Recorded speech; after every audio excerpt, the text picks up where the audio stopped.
En el aire de Radio Uruguay, inventamos entre todos la máquina de pensar. Acompáñenos en un viaje a través de los universos que vibran dentro de los libros. Bienvenidos al corazón de las palabras, la máquina de pensar. Conduce Pablo Silva Olazábal. Produce Gustavo Germán. Auspicia Biblioteca Nacional. La máquina de pensar.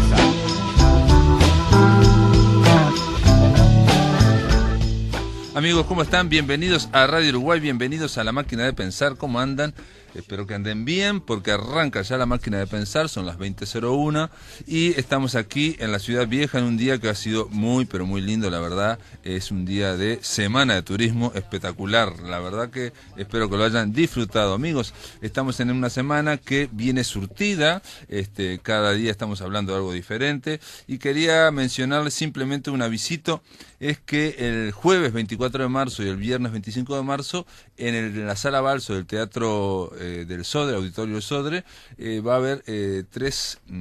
haber algo llamado el Ciclo Flores de Marzo. Es un ciclo, nos dicen en esta nota, de artistas mujeres en escena que consiste en 3 obras. Las Incómodas Margaritas, que es circo y teatro físico, La Banda, que es música, y Adiós es danza contemporánea, que está realizada por Mariana Casares. De estas 3 espectáculos que van a ser, reitero, el jueves 24 de marzo y el viernes 25, a partir de las 20:30, de esos 3 espectáculos son espectáculos de investigación, si se quiere, y donde se combina danza, teatro y música. En el caso de Adiós, que fue la que yo vi, de danza contemporánea, un espectáculo unipersonal de Mariana Casares, es imposible contarlo, vale la pena verlo.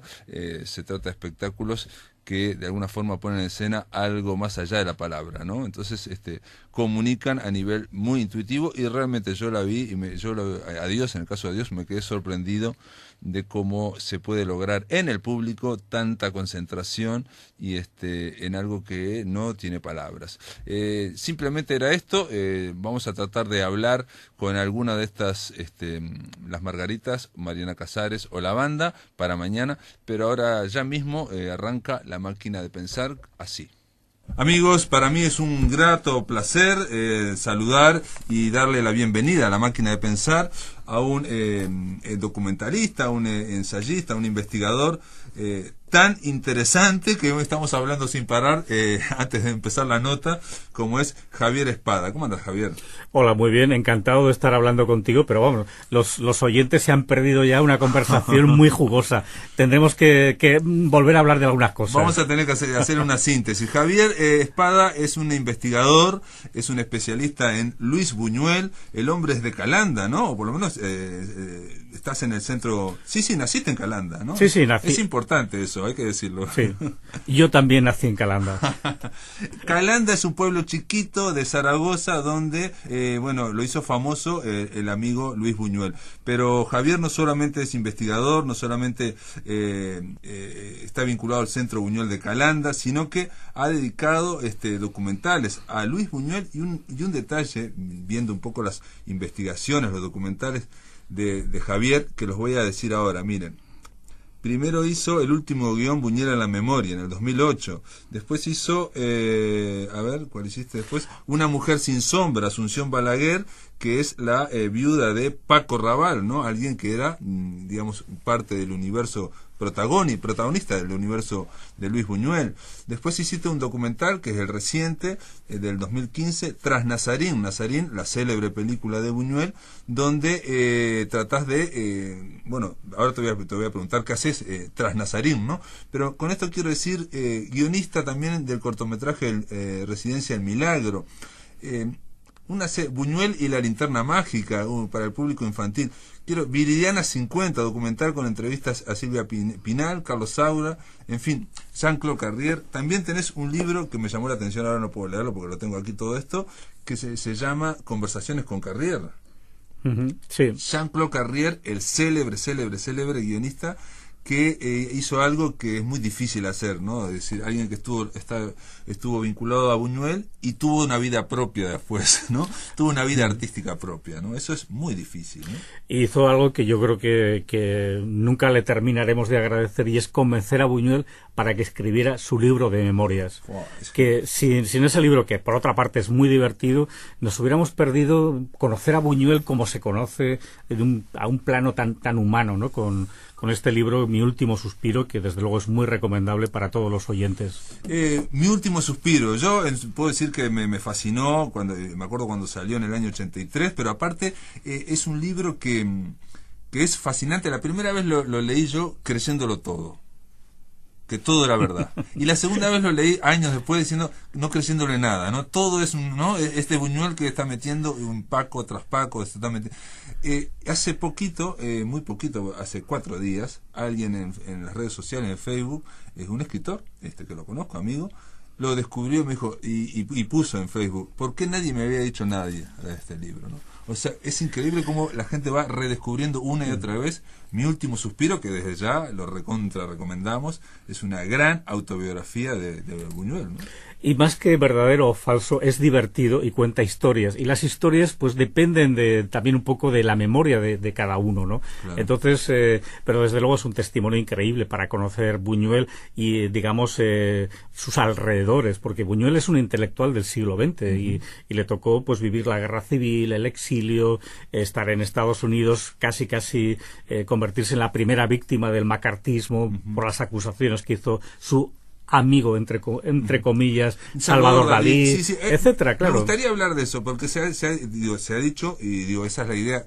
Digo, yo no soy un especialista en Buñuel, entonces uno lo tenía a Buñuel, digamos, lo admiraba su cine, y él siempre aparecía como el gran, como una especie de anarquista, ¿no? Diciendo, soy ateo, gracias a Dios, en fin, y buscando siempre la contradicción y provocar que es lo que, y haciendo cosas discutibles para que precisamente la gente discutiera, ¿no? Y una de las cosas que hace es, él está trabajando en Estados Unidos, en Nueva York, en el MoMA, y como dijiste vos, en el año 48 empieza el 47, 48 ya empezó el macartismo, que de hecho ahora hace poco salió una película, Trumbo, ¿no? Que está muy bien, claro. Donde recién ahora estamos en el 2014, 2015, Hollywood está explorando ese tema y todavía no lo terminó de explorar, recién en el 2015, ¿no? Para que vean lo que ha pegado a Estados Unidos. Y hay una censura muy fuerte, evidentemente, y la falta de autocrítica de Hollywood, pues yo creo que es proverbial, vamos. Incluso la película Trumbo termina con una frase sobreimpresa y que tiene que ver con Buñuel, ahora vamos a ver por qué, diciendo, la caza de brujas no se dio solamente en el cine, sino que también se dio en la educación, se dio en la salud y se dio en otras... queda todavía por investigar, ¿no? En el caso de Buñuel no estaba en el cine, estaba en el MoMA, ¿no? Que es el Museo de Nueva York, y bastó aparentemente que Dalí escribiera en un libro que él era marxista, ¿no? O sea, que Buñuel era marxista o que era comunista. Y ateo, hay que era comunista y ateo, que yo creo que lo de ateo era peor todavía. Y para que prácticamente lo echaran o lo invitaran a que se fuera. Sí, escribió una carta de dimisión y dejó el MoMA, efectivamente. Y ahí Buñuel deja Estados Unidos y tiene que irse para México, y bueno, su carrera había sido diferente si se hubiera quedado en Estados Unidos. En Estados Unidos nunca llegó a filmar y nunca habría filmado, o sea, sus proyectos no interesaban a la industria de Hollywood. Y entonces, de hecho, él va a México por casualidad, porque lo que le proponen es rodar en Europa una película basada en una obra de teatro de su amigo Federico García Lorca. Pero hacen una escala en México, y en México pues se enteran que ya no tienen los derechos de la película para hacer la película, con lo cual Buñuel se encuentra en México sin trabajo, sin nada, y entonces, bueno, le ofrecen dirigir un musical. Después de haber estado pues 15 años sin ponerse detrás de la cámara, un musical con Jorge Negrete y Libertad Lamarque. Y claro, es un gran fracaso, pero Buñuel lo hace roda la película. ¿Cuál es esa Gran Casino? No, sí, Gran Casino, gran fracaso, sí, Gran Casino. Mirá, Gran Casino fue un fracaso, no sabía. Sí, fue un fracaso comercial, no había química tampoco entre los protagonistas, y bueno, Buñuel hizo lo que pudo y... Sí, pero son películas solventes, todo lo de él es muy solvente, ¿no? Sí, pero esta es de las flojas, entre entre comillas, ¿no? Pero bueno, era también porque era director, pero tampoco podía imponer todo su criterio. Era un proyecto que él no tenía mucho que ver, o sea, el guión no era suyo, era, bueno, pues era un compromiso, ¿no? Pero a partir de ahí se estableció en México y ya pudo hacer películas propias, personales, como Los Olvidados, claro, que fue reconocida hace poco por la UNESCO dentro de su patrimonio, o sea, de su programa de memoria del mundo, después de Metrópolis, la segunda película en el mundo. O sea, que hay que, digamos, guardar como patrimonio de la humanidad. Primero fue Metrópolis y después fue Los Olvidados de Buñuel. Y ahí me enteré en ese libro, que por eso te digo que yo no estoy tan informado, que Buñuel en realidad sí era comunista. ¿Hay un carné o algo así? No apareció nunca ningún carné. Lo único que se ha encontrado es una carta que le escribió Buñuel a André Breton para dimitir del movimiento surrealista. Entonces, pues le dijo que estaba asociado al PCFE, no se lee muy claro, y que por eso que se iba del movimiento surrealista. Era como la carta de dimisión. Pero quizá Buñuel pues simplemente puso eso porque Aragón se había ido también, o se iba también del movimiento, y él sí que era comunista realmente. Sí, entonces era comunista. quizá para no dar explicaciones, pero que realmente pagara una cuota, tuviera el carné y fuera comunista, yo creo que no. Pero su ambiente, sus amigos eran comunistas, anarquistas, eran socialistas, era gente de izquierdas, evidentemente. Sí. Pero yo no veo a Buñuel con un carné comunista. Bueno, a mí me sorprendería mucho, pero viste que una de las cosas que pasa con Buñuel es que todo puede ser, ¿no? O sea, casi todo puede ser. Realmente, él iba dando, digamos, una idea de su vida, pero su vida era más amplia de lo que él iba diciendo también. Sí, pero en ese caso hubiera sido un periodo muy corto en su estancia en Francia durante la Guerra Civil Española. Es exactamente en ese momento que podemos estar hablando de menos de un año incluso. Claro, con esto quiero decir que lo que parecía una butad o una estupidez, digamos, de Dalí, porque digo, yo siempre pensé que él era anarquista, decir que era marxista parece un chiste, ¿no? Porque digo, para los anarquistas son antimarxistas en general, ¿no? Podría ser que no, digamos. Igual es un detalle, ¿no? Pero digo, sorprende. Sí, él lo acusa eso de ser comunista. A ver, Dalí realmente lo que hace es expresar su dolor, entre comillas, porque la amistad con Buñuel se rompió en el rodaje del Hada de Oro, y no solamente eso, sino que además la participación de Dalí fue muy pequeña en la película, eso le dolió mucho.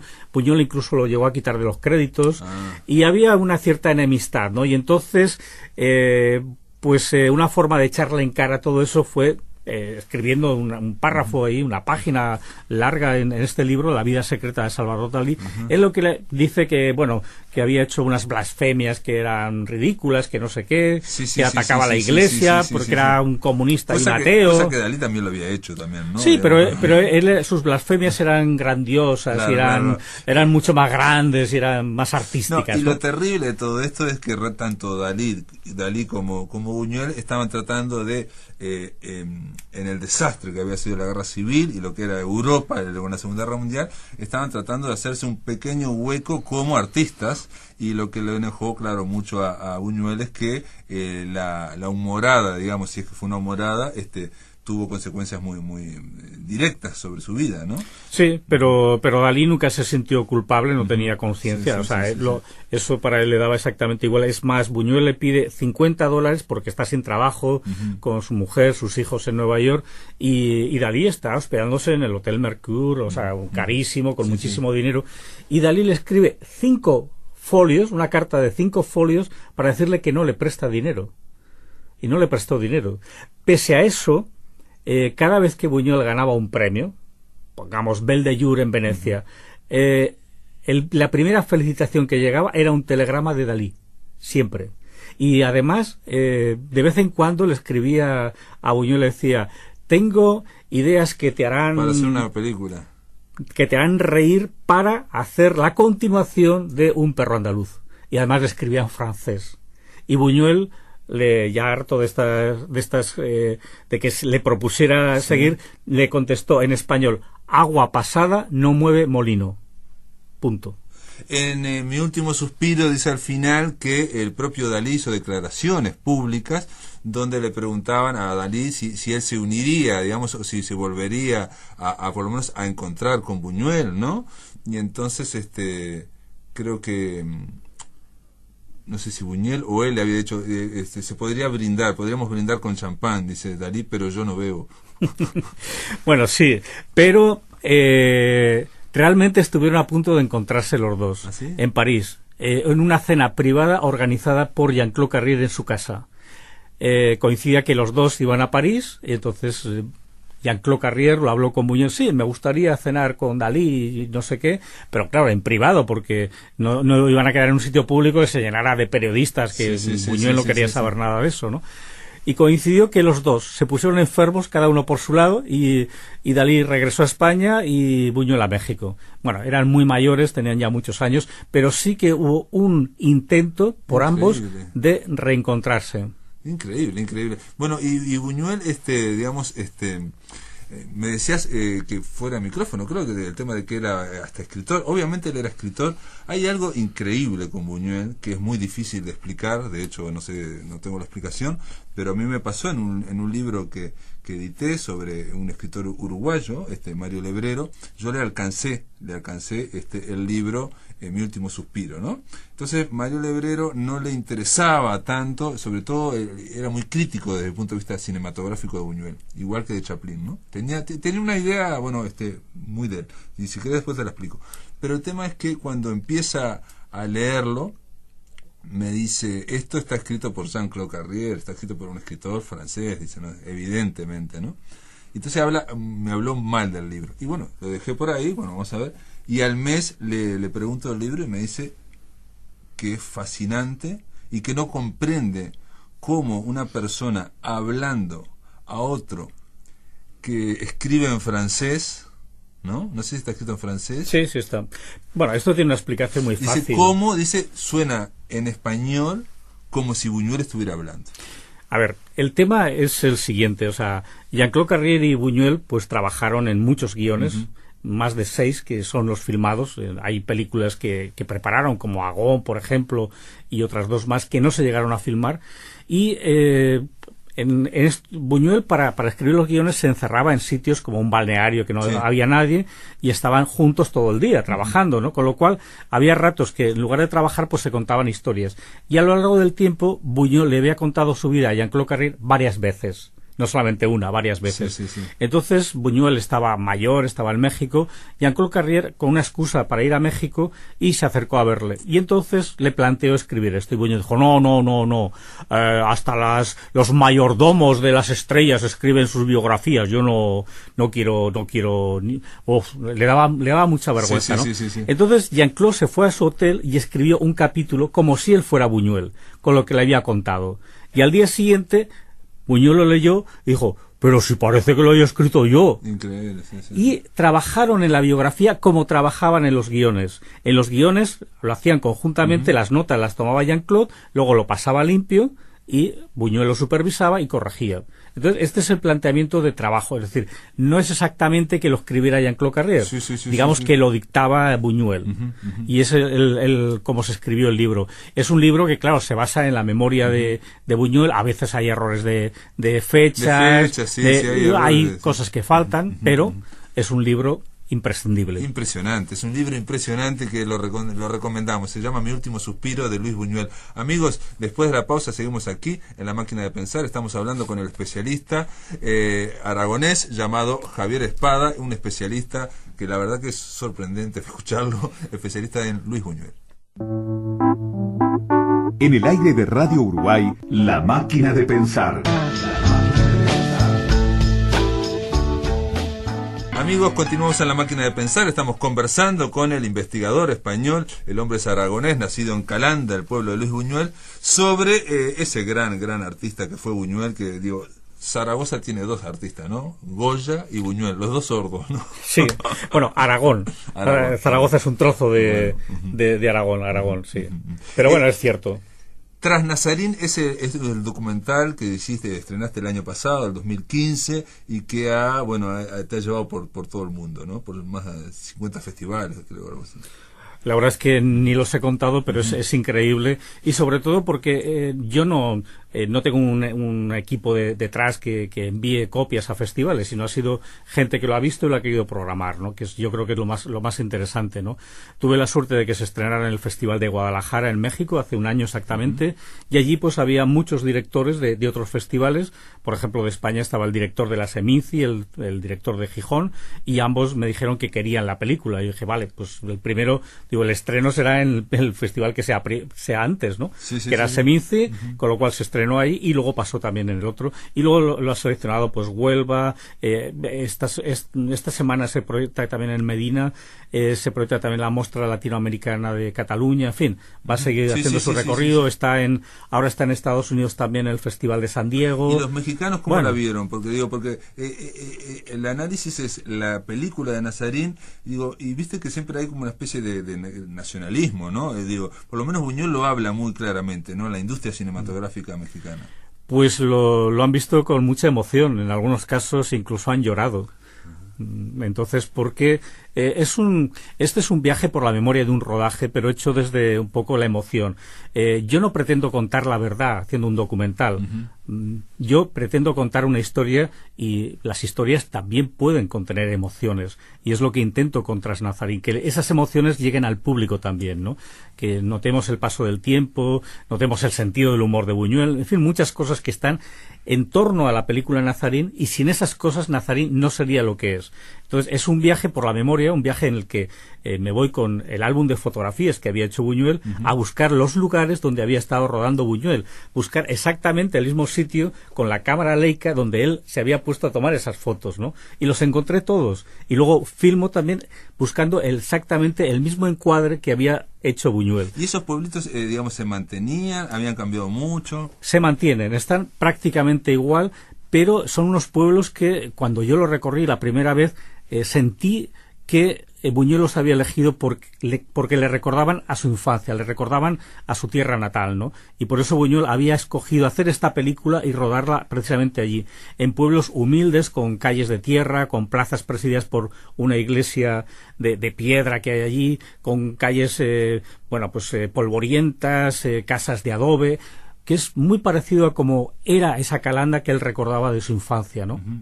Sí, una cuestión, digamos, de la patria de la infancia, ¿no? Una cuestión casi arquetípica, yo te decía, porque Nazarín, la historia, si la recuerdan, es un poco arquetípica también. Él va caminando a través de México, por distintos, pero ese México es como, no digo que sea ficticio, pero es un viaje a través del tiempo, ¿no? Exactamente, sí. Es el Nazarín de Buñuel es como una especie de Quijote del sacerdocio que va de fracaso en fracaso, ¿no? Un poco en ese viaje que termina pues acarreando una piña y cerrando esa intuición que hablaba antes de esos pueblecitos que le recordaban a su tierra natal, termina precisamente con los tambores de Calanda, que le da es un final... es cierto. Es un final Nazarín, que te pone la piel de gallina. Nazarín, que es Paco Raval, digamos, como Don Quijote, que quería hacer el bien, lo único que ha cosechado es fracaso, y el mundo es cruel con aquellos que quieren hacer el bien. Entonces, él termina prácticamente destruido, sin embargo, empieza a caminar, y no sabemos por qué empieza a caminar, y él va interiormente, Paco Raval, el personaje, va cambiando y se empiezan a escuchar los tambores de Calanda, que aquellos que los que no lo oyeron tendríamos que pasarlo ahora en la radio, después lo vamos a pasar porque es muy difícil de comentar lo que son los tambores de Calanda, ¿no? Explicar un poco la fiesta de Calanda. Es algo atávico, es algo que es difícil de que se entienda fuera de Aragón, ¿no? Y que ahora es mucho más conocido. Claro, tenemos internet, y Buñuel ha sido un gran difusor de esta ceremonia, ¿no? Que él cuenta en su libro de memorias que la escucha desde la cuna a los 2 meses de nacer, y que para él siempre fue muy muy importante. De hecho, cuando iba a España siempre iba a Calanda, y él salía a tocar por la noche como uno más con su tambor, y cuando estaba en México exiliado tenía su tambor y salía al jardín de su casa y tocaba a la misma hora que estaban tocando en su pueblo, con lo cual era como una conexión cósmica, ¿no? A través del sonido de los tambores. Calanda, un pueblo chiquito, como él dice, es un pueblo que está en la Edad Media prácticamente, digamos, no había evolucionado cuando obviamente Buñuel nacía en el 1900, ¿no? Pero en esa fiesta, que es una fiesta religiosa, no sé si es Semana Santa o algo así, donde sí, es Semana Santa. Todos los hombres, bueno, todo el mundo toca tambores sin cesar, sin parar, las 24 horas del día. No exageres, son 26 horas exactamente. 26 horas. Desde el viernes a las 2 de la tarde, a las 12 del mediodía, perdón, hasta el sábado a las 2 de la tarde. La ceremonia con la que se empieza se llama romper la hora. Todos los tambores y bombos se reúnen en la plaza y a las 12 exactamente comienzan a sonar y no se tiene que oír la campana dando las 12. Por eso la hora queda rota. Y esto dura 26 horas, hasta el sábado a las 2 de la tarde, interrumpido por las procesiones, en las que también se toca, claro. Y por la noche, pues la gente sale a tocar y está toda la noche tocando en sí, grupos de amigos, los distintos toques. De uno lo escucha, genera una especie de trance también. Y bueno, este hombre, Buñuel decía que hasta sangraban las manos de aquellos que... Claro, porque estás mucho rato, entonces vibra la membrana del bombo, vibra y roza la mano y entonces de alguna forma se sangra. Pero es que este es un ritual que yo creo que no es católico, que es anterior, claro, que es despertar a la naturaleza para que vuelva a brotar la vida. Exacto. Y esto coincide con Europa, siempre es la primera luna llena de primavera. Por eso cambia las fechas de la Semana Santa, porque tiene que haber luna llena. Exacto, que es algo también que tiene que ver con muchas tradiciones. Sí, claro. Mirá, es interesante. Entonces, en esta película que dijimos, tras Nazarín, los tambores de Calanda, el cine no solo es imagen, fundamentalmente es sonido también el cine, ¿no? Y lo que hace esos tambores que van, aparte los hace increciendo los babos, ¿no? Hace que ese final sea extraordinario, ¿no? O sea, lo que hace es este hombre derrotado, Nazarín, va como cabalgando, va caminando y empieza a agrandar, y lo que hacen los otros mirándolo, ¿no? Después se lo dejan de mirar porque ¿qué le pasa, no? ¿Cómo? Es que es un final magnífico. O sea, cuando entrevisté para precisamente el documental Tras Nazarín, Arturo Risten me dijo que ese final es lo que le hizo a él dedicarse al cine, porque él había visto muchas películas, pero eran películas muy comerciales, pero cuando vio ese final se dio cuenta que el cine era otra cosa, ¿no? Y entonces decidió hacer cine, y no solamente eso, sino que con el tiempo consiguió hacer una película en homenaje a Nazarín que se llama El Evangelio de las Maravillas y que está interpretado por Paco Rabanne también como protagonista, y que, bueno, según Arturo Risten, es el padre Nazario después de haber abusado de los psicotrópicos. Y una pregunta, Arturo Ripstein, el famoso cineasta mexicano, ¿no tuvo alguna relación con Buñuel o no estuvo? Sí, claro. Sí, él estuvo en el rodaje del Ángel Exterminador, se conocieron, se hicieron amigos, por supuesto que sí. Es más, el Finder que lleva siempre colgado Buñuel para buscar los encuadres, se lo regaló a él. O sea que ahí se ve que realmente había una gran amistad. Bueno, Buñuel, por cosas de la vida, quedó convertido, digamos, en un pionero, tanto en, digamos, un fundador de la cinematografía española y la mexicana, ¿no? De las dos partes, ¿no? Una cosa media extraña, ¿no? A veces parece más reconocido incluso en México que en España en algún momento, ¿no? ¿O no? Yo creo que sí, que es más reconocido en México e incluso en Francia, si me apuras, que en España. En Francia, perdón, son 3 cinematografías. Claro. Es la francesa, la española y la mexicana, correcto. Hay que pensar que Buñuel nace en Calanda, nace español, pero muere mexicano.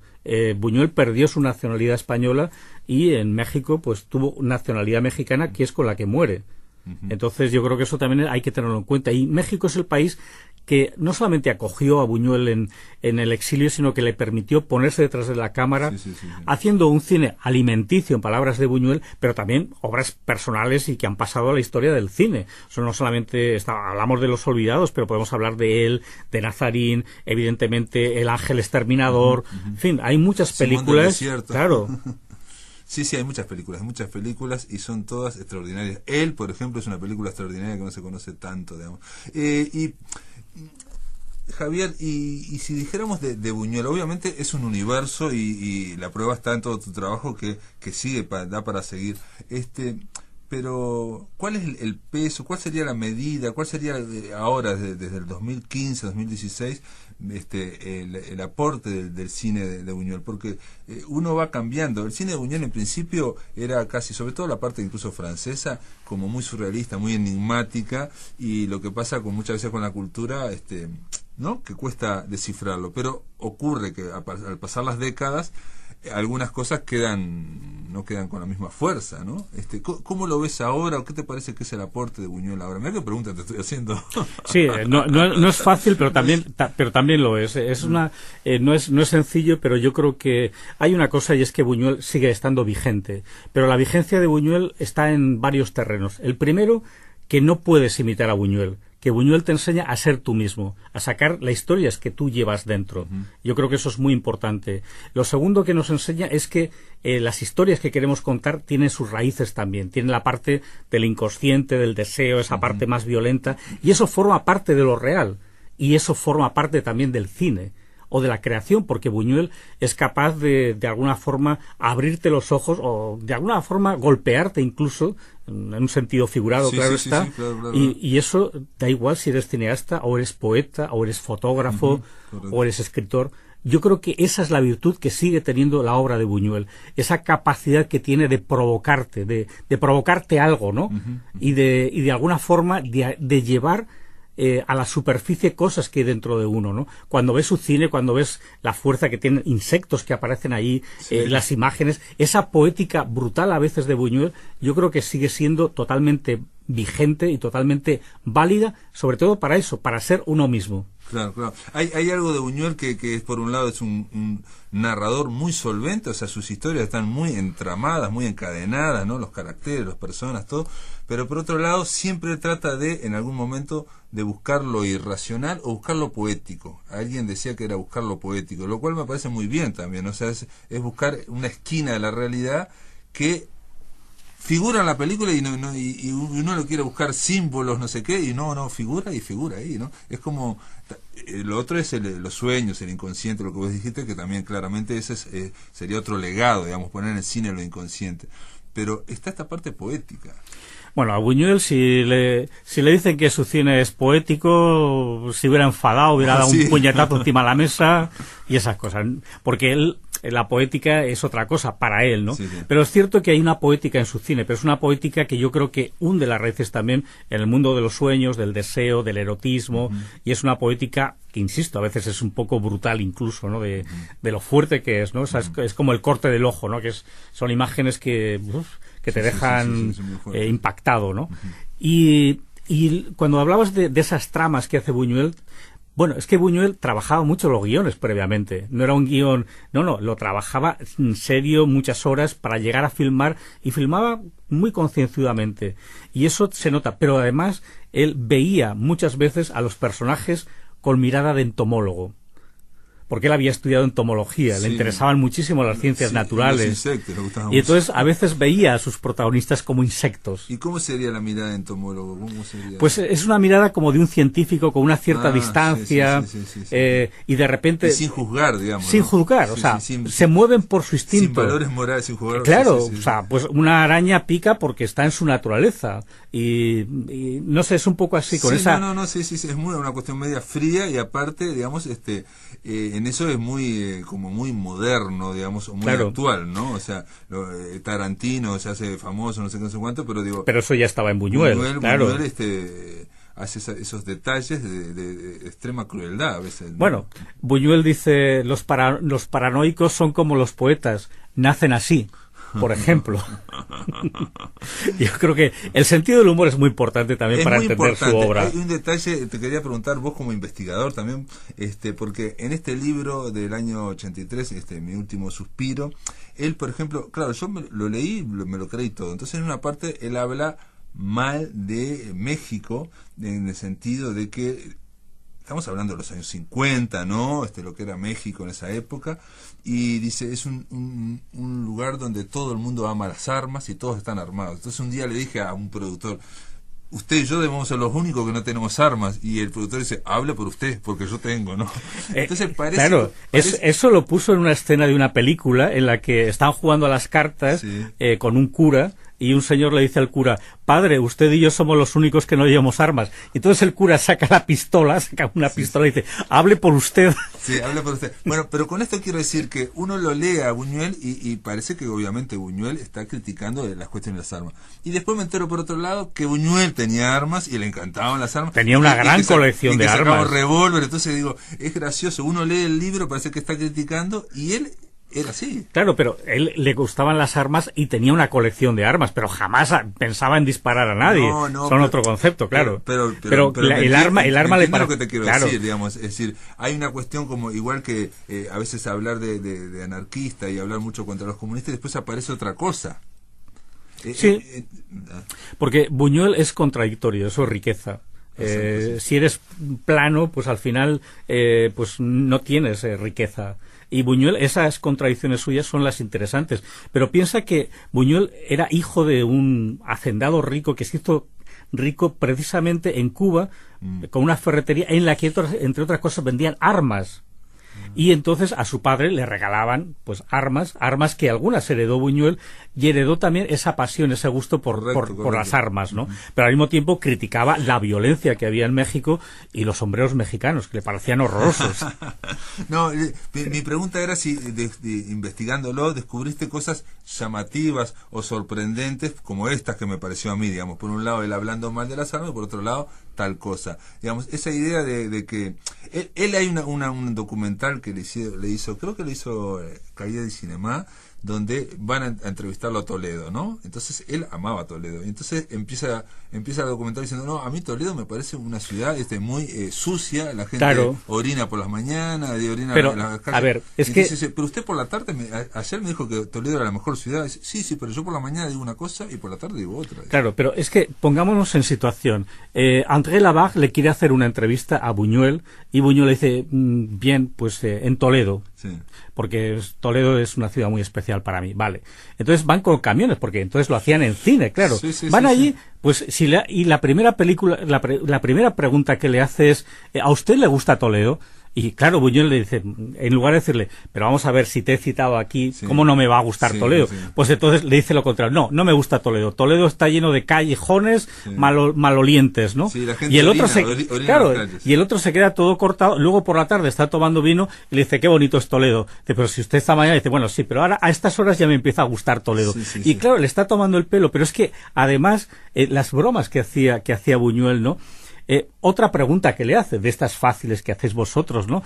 Que le pregunta, bueno, ¿qué diferencia hay entre la cultura francesa y la cultura española? Así. Sí. Y entonces Buñuel dice: muy fácil. Nosotros los españoles hemos leído todo. A Mallarmé, a Baudelaire, sabemos todo de la cultura francesa. Mientras que ustedes, los franceses, lo ignoran todo de la cultura española. Por ejemplo, el señor Carrier, que es historiador, hasta esta mañana pensaba que Toledo era una marca de motocicletas. Entonces, ese era el sentido del humor que tenía Buñuel. Y por eso gastaba esa broma, ¿no? Porque dice: a ver, documéntate un poco. O sea, en lugar de preguntarle eso, pregúntale cómo eras cuando él funda la Orden de Toledo, no sé. Pero, ¿a usted le gusta Toledo? O sea, es que después que ha hecho que vayan camiones ahí para entrevistarle, ¿no? Sí. Pero mi pregunta es si en esta, digamos, datos que hayan salido en estas décadas, que de alguna forma, no sé si contradigan o agreguen cosas. Por ejemplo, él dice muchas veces que el tema sexual, bueno, él lo vivía muy mal. Y por ejemplo salió su esposa, su viuda, hizo un librito donde descargó las tintas contra Buñuel, Una mujer sin piano. Leí ese libro. Y Bueno, una de las cosas que yo he conseguido es, que me siento orgulloso, que el Estado español comprara la casa de Buñuel en México, que se abrió con una exposición que hice sobre Viridiana, y además conseguí que regresara el piano a la casa. Entonces el piano volvió a la casa de Buñuel. Bueno, aclaremos por qué. El libro se llama Una mujer sin piano. Pero vamos a hacer una cosa, Javier. ¿Me esperás un momento? Vamos a hacer una pausa, amigos, y después de la pausa seguimos hablando aquí con Javier Espada. En el aire de Radio Uruguay, La Máquina de Pensar.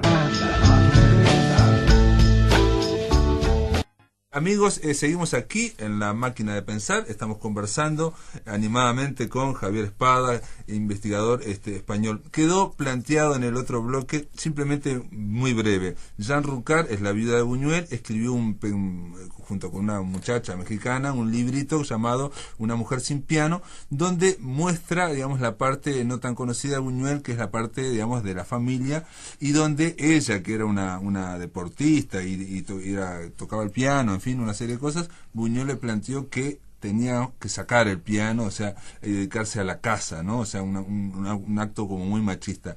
Y otra cosa que dice Jean Rucard es que en mi último deseo, en suspiro, perdón, no habla de la familia, no habla de los hijos, habla muy poquito, digamos, ¿no? Entonces ella quería hablar de la familia. Sí, es cierto, a Buñuel le daba un poco pudor hablar de su intimidad, era siempre muy reservado con todo lo que era su esfera más íntima, y es cierto, Buñuel iba a rodar y que entrara a su casa un profesor de piano, que hubiera un hombre en su casa al lado de su mujer, pues le daba ataques de celos, y entonces por eso un día decide sacar el piano de la casa y por eso se lo quitó. Y el título, pues a mí me parece que es un título que está muy bien y habla precisamente de esas contradicciones de Buñuel, que era revolucionario en algunas cosas y muy conservador en otras. Correcto. Que por una parte era casi medieval, que vivía como un monje, o sea, era la pobreza, muy austero, etcétera, y por otra parte pues deslumbraba con su obra, ¿no? Entonces, esas contradicciones yo creo que están en su vida y que asoman en su obra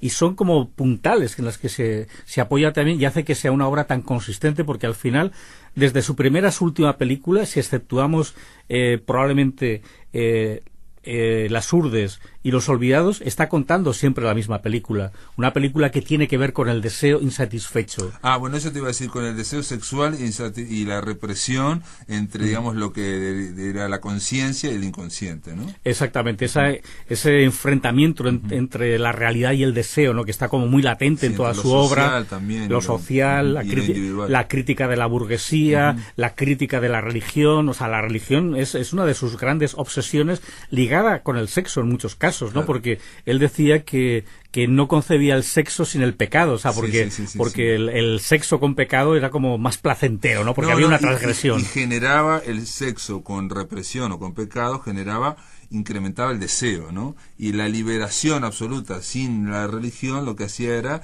disminuir, o sea, menguar el deseo sexual y dejarlo como un mero trámite prácticamente. Sí. Entonces, es una cosa muy rara porque estaba de alguna forma reivindicando la religión. Aparte, hay un detalle que alguien dijo: nadie puede estar 50 años criticando un aspecto de la vida como es la religión, digamos, ¿no?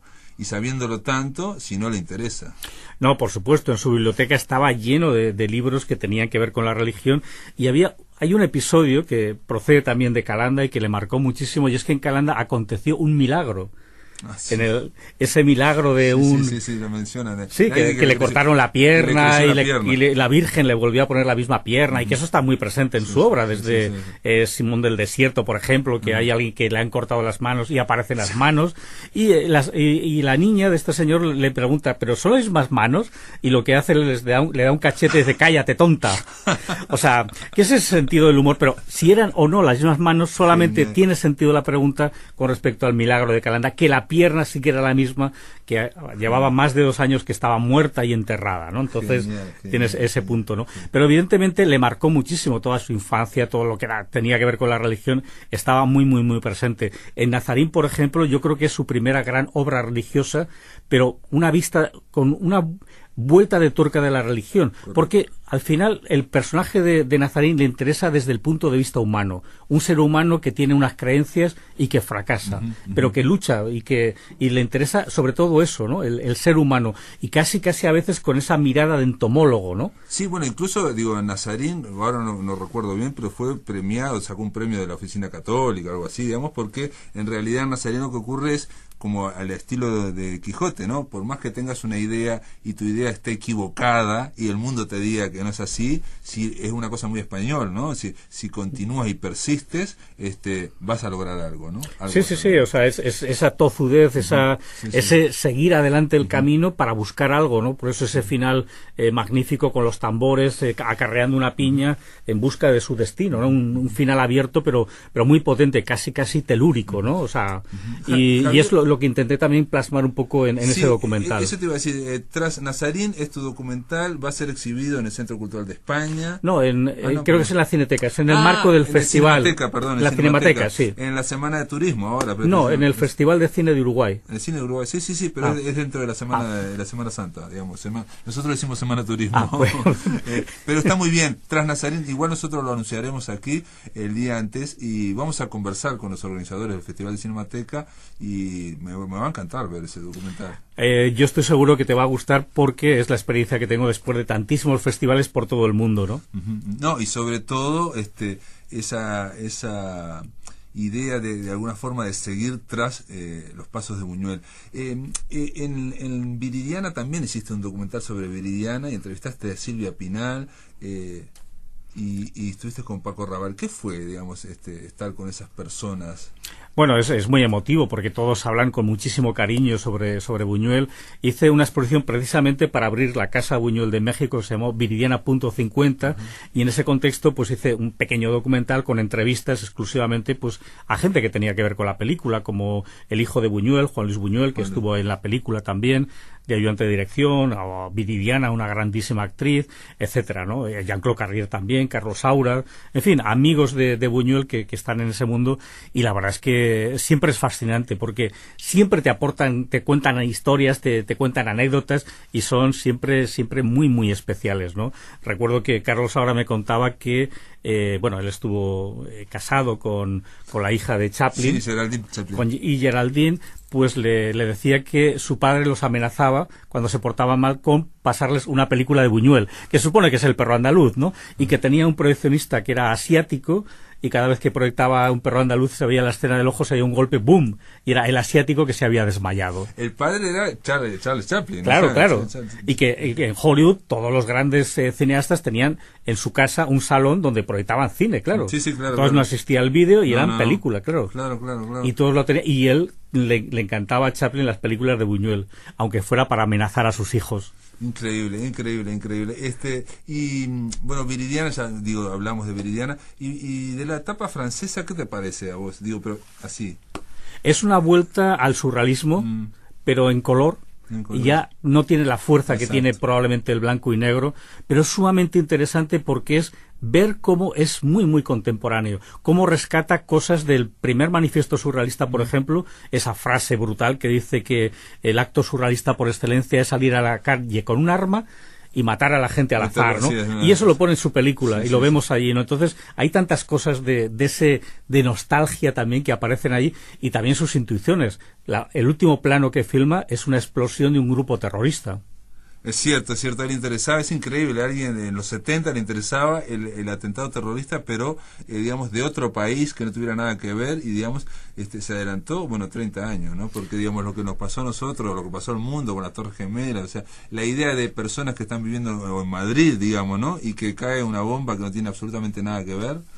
Sí, ese problema del terrorismo era uno de los que a Buñuel le preocupaba mucho. Le preocupaba el exceso de información, el exceso de población. Eran muchos temas, pero desde luego el terrorismo fue uno de ellos que le preocupó muchísimo y siempre se lo tomaba con humor.